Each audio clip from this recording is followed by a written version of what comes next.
August 12, 1944, 11:47 p.m. Berlin was silent. The city that once roared with speeches and marching boots now breathed only in whispers, blackout curtains drawn, the sound of distant artillery faintly echoing from the east. Inside the Reich Ministry of Armaments, a lone light burned through the darkness. Albert Speer, Hitler's architect, engineer, and now the man responsible for feeding the dying war machine, sat at his desk. The papers before him looked harmless. A few typed reports, a handwritten note, one figure underlined twice. But that single number, 2000, had the weight of a nation's death sentence. He had checked it 3 times. The math was impossible, undeniable, merciless. Germany had already lost the war, and Albert Speer was the first man in the Reich to understand why. Tomorrow, at 3 p.m., he was scheduled to meet with Hitler at the Wolf's Lair. In his hand, he held the truth that could end careers and lives. Tell Hitler that American factories were building 2,000 Sherman tanks every single month, while Germany managed barely 300 Panthers. And he'd be branded a defeatist, a traitor, perhaps even executed. But if he stayed silent, he'd watch 300,000 German soldiers die in the next 6 months. Men who would be sacrificed not to courage or strategy, but to mathematics. 3 days earlier, August 9th, 1944, an intelligence report had arrived on Speer's desk. The source, German agents embedded in neutral nations, monitoring U.S. industrial output. The subject, tank manufacturing capacity at Chrysler's Detroit Arsenal, Ford's Willow Run plant, and the Fisher body tank arsenal. Speer expected vague estimates, guesses, probabilities, maybe inflated propaganda. What he found instead was surgical precision. The Americans weren't hiding their production numbers. They were advertising them. Newspapers proudly displayed photos of endless assembly lines, factory workers smiling beside. Fresh tanks, reporters walking freely among rows of steel monsters. Radio broadcasts boasted of record-breaking months. They wanted the world to know. They wanted Germany to hear it. The report stated clearly, Chrysler Detroit Arsenal, 1,000 Sherman tanks per month. Ford, 600. Fisher body, another 400. Total, 2,000 Sherman tanks every single month. Speer read the figure again. Then he opened his own files. The reports he'd personally signed off on. Germany's best month in 1944. 315 Panther tanks. Average, 270. Some months dropped below 200. He did the math. For every Panther that left a German factory, America rolled out 7 Shermans. For every German crew trained, America trained 7 more. For every tank Germany lost, America replaced it 7 times faster. Speer's stomach turned cold. This wasn't war anymore. This was arithmetic. Cold, mechanical, unstoppable arithmetic. He checked other categories, desperate to find a crack in the numbers. A field where Germany could still compete. Aircraft production. America built 96,000 planes in 1944. Germany built 39,000. Artillery shells. America, 41 million. Germany, 12 million. Trucks. America, 700,000. Germany, 88,000. Every column told the same story, a ratio of 3 to 1, 5 to 1, sometimes 15 to 1. But tanks were different. Tanks were the soul of German power. The armored Speer that had crushed France in 6 weeks, swept through Poland, and humiliated the Allies time and again. And now, the numbers declared that symbol irrelevant. Speer pulled out a map. In August 1944, Germany had roughly 2,800 operational tanks across all fronts. 2,000 facing the Soviets in the east, 800 in the west. The Allies, 12,000 tanks in France alone. The Soviets, another 20,000 advancing from the east. Even if every Panther was technically superior, the arithmetic was still merciless. A Panther could destroy 3 Shermans before being knocked out, perhaps even 5 under ideal conditions. But the Americans built 7 for every one. 3 or 5 didn't matter. The math was absolute. The Reich was drowning under a tide of steel. He turned to aircraft reports. The Luftwaffe was collapsing. The Allies replaced bombers faster than Germany could even repair hangars. He flipped to manpower reports. The Wehrmacht was now drafting 16-year-olds and men in their 50s. The Americans had millions of trained men still in reserve. And in that moment, Speer understood something no general dared say aloud. Courage could not defeat industry. Faith could not outpace assembly lines. And ideology could not outproduce Detroit. The room was quiet, except for the ticking of the clock. Speer stared at the number again, 2,000, and whispered it under his breath like a curse. That number meant death, not just for tanks, for Germany itself. He thought back to his last confrontation with Hitler, 3 months earlier, May 1944. He'd presented aircraft production figures showing that American bombers outnumbered German fighters 4-1. Hitler had erupted. Lies! Enemy propaganda! You believe these numbers? Speer had tried to explain. The data came from German sources, verified by multiple channels. But Hitler didn't care. He dismissed the figures as defeatist nonsense. Now, Speer held numbers 10 times worse. The Reich's leader lived in a fantasy, a world where willpower could bend physics and German genius could outlast American industry. Speer, an engineer by training, knew better. Numbers didn't lie. He faced 2 choices. Tell Hitler the truth, risk being accused of treason, stripped of authority, or executed. Or stay silent and let hundreds of thousands die for a lie. He rubbed his eyes. He hadn't slept in days. He had spent his life believing in the honesty of design, the purity of numbers, the logic of systems.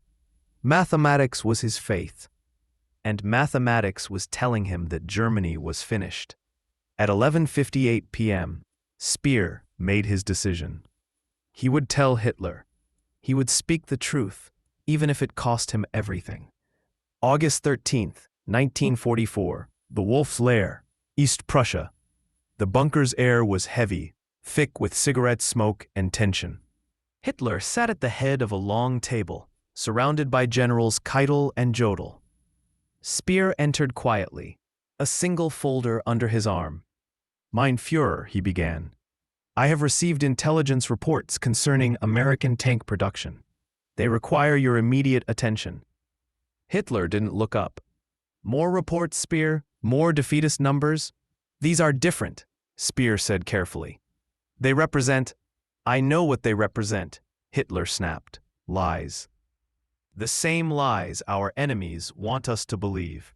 Speer placed the folder on the table. Mein Führer, the Americans are producing 2,000 Sherman tanks every month. Our production is 300 Panthers. That is a ratio of 7-1. The room went silent. Hitler finally looked up. 2,000 tanks every month? Yes, mein Führer. And you believe this? Our intelligence has confirmed it through multiple channels. Factory records, shipping manifests, railway schedules. Hitler's fist slammed the table. Lies. American propaganda. They want us to feel small, to break our spirit. Speer kept his voice calm. Mein Führer, they are not hiding these numbers. They are proud of them. Proud of producing inferior tanks, Hitler shouted. The Sherman is a coffin on tracks. One Panther can destroy 5 of them. 3, Speer corrected softly.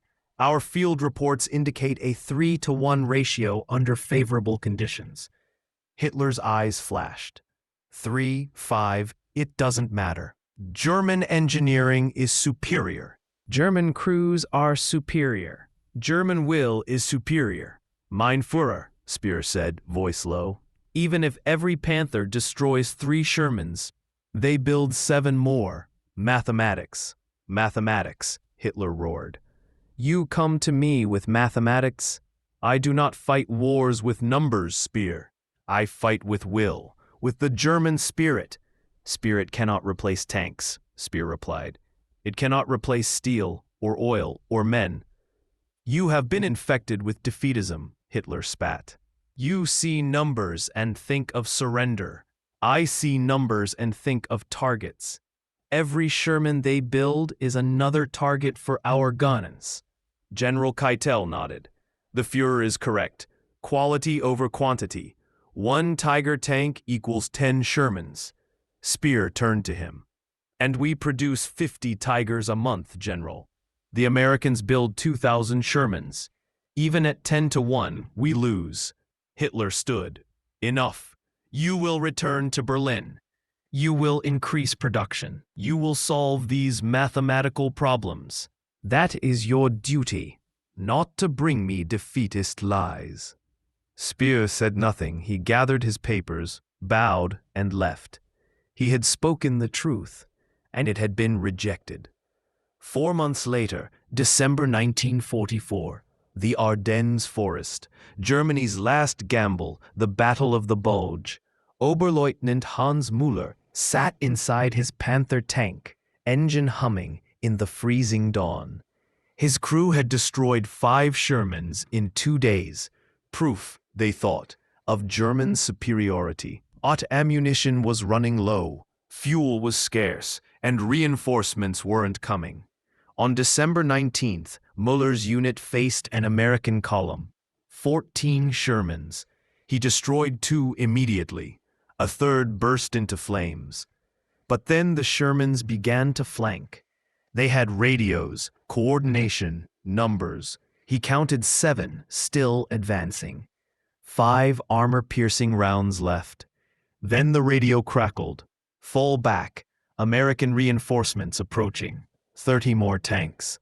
Müller froze. 30? Where could they have come from? He didn't know that 50 miles away in Antwerp, 200 brand-new Shermans had arrived that morning, shipped from Detroit only 3 weeks earlier.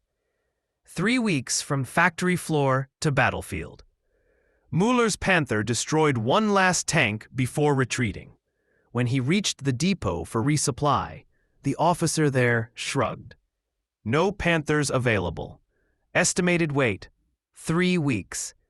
3 weeks, the time it took America to replace 2,000.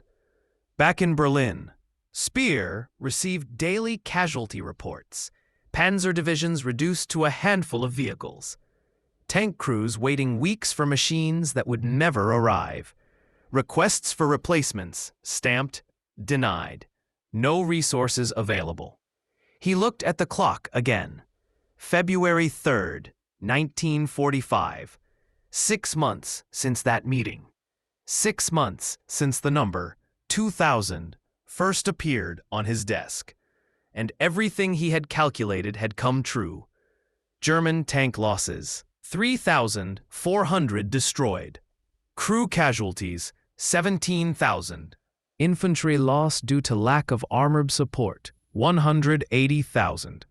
Nearly 200,000 dead, all predicted by mathematics. April 1945. Berlin in ruins. Speer entered the Führer bunker one final time. Hitler looked pale, trembling, lost in delusion. Speer, he asked quietly, why did we fail? Speer could have blamed the bombing, the shortages, the encirclement. Instead, he said the only truth that mattered. Mein Führer, we failed because we fought mathematics, and mathematics cannot be defeated by will. Hitler stared at him, and for a moment Speer thought he understood. But then Hitler looked away. "The German people failed me," he whispered. Speer knew then that truth had died long before the Reich did. August 12, 1944, 11:47 p.m. Albert Speer sat alone, staring at the number 2000. He made a choice that night, to tell the truth, even knowing it would be rejected. History remembers that choice not because it changed the outcome. The war was already lost, but because it proved one thing: reality does not negotiate. Production lines don't care about ideology, and 7-to-1 ratios cannot be defeated by faith. 2,000 Sherman tanks every month. 300 Panthers. That single number, 2,000, decided the war. And Albert Speer was the first man in the Reich to understand what it meant. War isn't only fought on battlefields. It's fought in factories, in assembly lines, in the cold logic of numbers. And in 1944, those numbers sealed the fate of Nazi Germany long before the last shot was fired. If you were captivated by this story, don't let it end here. Subscribe now and keep exploring the hidden truths, forgotten battles, and untold strategies that shaped the Second World War. Stay with us, because history still has secrets to reveal. Watch the next documentary now.